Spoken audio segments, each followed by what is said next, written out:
તમારો થયો, હું તમારો થયો, તમે મારા થયા, તમે મારા થયા. આવો આવો સહજાનંદ સ્વામી. ઈષ્ટદેવ શ્રી સ્વામિનારાયણ ભગવાન તથા ગુરુવર્ય સદગુરુ ધ્યાની સ્વામીજીના કૃપાપાત્ર સર્વે હરિભક્તોને ભાવથી જય સ્વામિનારાયણ. કેમ બધા મજામાં છો ને?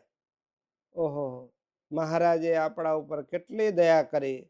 ગઢડા મધ્યના 45મા વચનામૃતમાં શ્રીજી મહારાજ કહે છે કે તમે બધા મારા છો. ઓહો, અનંત કોટી બ્રહ્માંડના અધિપતિ પુરુષોત્તમ નારાયણ આપણને પોતાના કરીને બોલાવે છે અને કહે છે કે તમે બધા મારા છો, તો મારે તમારામાં તલ માત્ર પણ કસર રહેવા દેવી નથી. અને સર્વોપરી જે મારું અક્ષરધામ તેમાં સૌને લઈ જવા છે. માટે તમે બધા પણ સુધા સાવધાન રહેજો. જરા પણ ગાફલાઈ રાખી તો તમારો પગ ટકશે નહીં. ગઢડા પ્રથમના 18મા વચનામૃતમાં પણ રાત્રિ 1 પોર બાકી છે. શ્રીજી મહારાજે સર્વેને બોલાવીને વાત કરી કે આ વાત આમ તો કીધા જેવી નથી, પણ તમે અમારા છો માટે કહીએ છીએ. ઓહો, ભગવાન આપણને પોતાના જાણી આપણા હિતકારક આપણા કલ્યાણના વચનો કહે છે, તો એ વાંચી વિચારીને એ પ્રમાણે આપણે વર્તવું. શિક્ષાપત્રીમાં શ્રીજી મહારાજે 207મા શ્લોકમાં કહ્યું કે આ પ્રમાણે વર્તશે તે જ અમારા છે, બાકી અમારા નથી.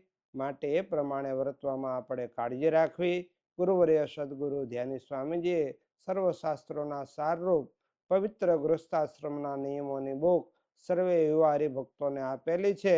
તો એ પ્રમાણે વર્તી આ લોકમાં પણ સર્વ પ્રકારે સુખ્યા થાવ અને પરલોકમાં મહાસુખિયા ભગવાનની હજુર સેવાને પામો એવી ઈષ્ટદેવ શ્રી સ્વામિનારાયણ ભગવાન તથા ગુરુવર્ય સદગુરુ ધ્યાની સ્વામીજીના પવિત્ર ચરણોમાં પ્રાર્થના સાથે ભાવથી જય સ્વામિનારાયણ. વાલા યુવારી ભક્તો, હવેથી ગુરુવર્ય સદગુરુ ધ્યાની સ્વામીજીના અમૃત વચનોને યાદ અપાવતા આવા વિડીયો આપને મોકલતા રહીશું. આપ એનો લાભ લેજો. વિશેષમાં દર મહિનાના બીજા શનિવારે ઝૂમ મીટિંગ દ્વારા યુવા સભાનું પણ આયોજન કરેલ છે, જેની પ્રથમ સભા 8 ઓગસ્ટ 2026ને શનિવારના રાત્રે 9:30 થી 10:30 દરમિયાન થશે. જે યુવા હરિભક્તોને પ્રત્યક્ષ અનુકૂળતા હોય તે કણભા મુકામે પ્રત્યક્ષ લાભ લેશે.